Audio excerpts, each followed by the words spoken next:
Welcome to my channel. আশা করি সবাই ভালো আছেন। আজকের তাবিজটা হচ্ছে বিচ্ছেদ করার তাবিজ। তো এই ছোট্ট একটা আমল দিয়ে আপনি যে ব্যক্তি আছে ব্যক্তির সাথে বিচ্ছেদ করতে পারবেন, দুই ব্যক্তির মাঝে, অথবা হচ্ছে নিজের বিচ্ছেদ করতে পারবেন। সেটা কীভাবে করবেন আমি বলে দিচ্ছি। তাই প্রথম থেকে শেষ পর্যন্ত দেখুন এবং আমার কথাগুলো শুনুন, তাহলে বুঝতে সুবিধা হবে এবং নিজে কাজ করতে পারবেন। আপনার যদি কোনো ব্যক্তিগত কাজ আমার সাহায্য করাতে চান, অবশ্যই যোগাযোগ করবেন নিচে দেওয়া নাম্বারে। ইমো, হোয়াটসঅ্যাপ অথবা সরাসরি কল করতে পারেন। আমি শতভাগ গ্যারান্টি দিয়ে আপনি সেই কাজটি করে দেবো। নিজেরা কাজটি কীভাবে করবেন সেটা আমি বলে দিই। এই যে আমল বা নকশা দেখতে পাচ্ছেন, এটা তৈরি করে হচ্ছে গিয়ে কাফনের কাপড় উপরে, অথবা হচ্ছে গিয়া যার সাথে বিচ্ছেদ করবেন তাদের কাপড়ের উপরে অঙ্কন করবেন। ঠিক আছে? তো অঙ্কন কইরা নিচে হচ্ছে গিয়ে দিবেন তাদের নাম, যাদের মাঝে বিচ্ছেদ করবেন তাদের নাম। প্রথমে পুরুষের নাম, পরে মহিলার নাম দিবেন। ঠিক আছে? দিয়ে আপনি এটা লিখবেন, মোট 3টা তাবিজ লিখবেন। এটা যে কোনো অমাবস্যার রাত্রি, তারপর হচ্ছে গিয়া মঙ্গলবার, শনিবার, এই দিনগুলোর ভিতরে লিখতে হইব। পাক পবিত্র হয়ে আপনার শরীরটা বন্ধ রাখবেন, বন্ধ রেখে তারপর আপনি কাজে হাত দিবেন। ঠিক আছে?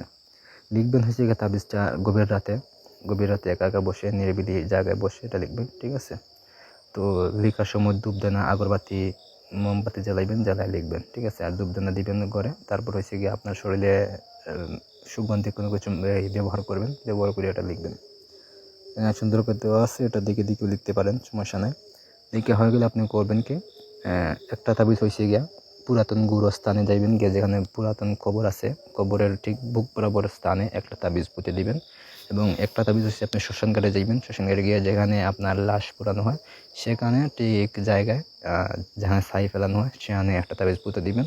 এবং একটা তাবিজ হয়েছে গিয়ে আপনি রাখবেন, রাইকে এটা আপনি যে কোনো নদীর ধারে যাইবেন, গিয়ে দেখবেন যে ওখানে ফাটা আছে জায়গা, নদীর ধারে ফাটা জায়গা আছে বা নদীতে ফাটা দিছে, ওইরকম স্থান বা জায়গা দেখে ওই ফাটার ভিতরে ঢুকাইয়া ওটা, তারপর মুখটা বন্ধ করে দিবেন ফাটা। ঠিক আছে? তাহলে দেখবেন যে আপনার বেশি দিন না, 3 থেকে 4 দিনের ভিতরে দেখবেন যে তাদের মাঝে একটা গন্ডগোল হয়ে যে কোনো একটা কারণ দেহে উপায়ে বিচ্ছেদ হয়ে গেছে। ঠিক আছে? বা বিচ্ছেদ হওয়ার উপক্রম হয়ে গেছে। তো এই হইল আমলটা।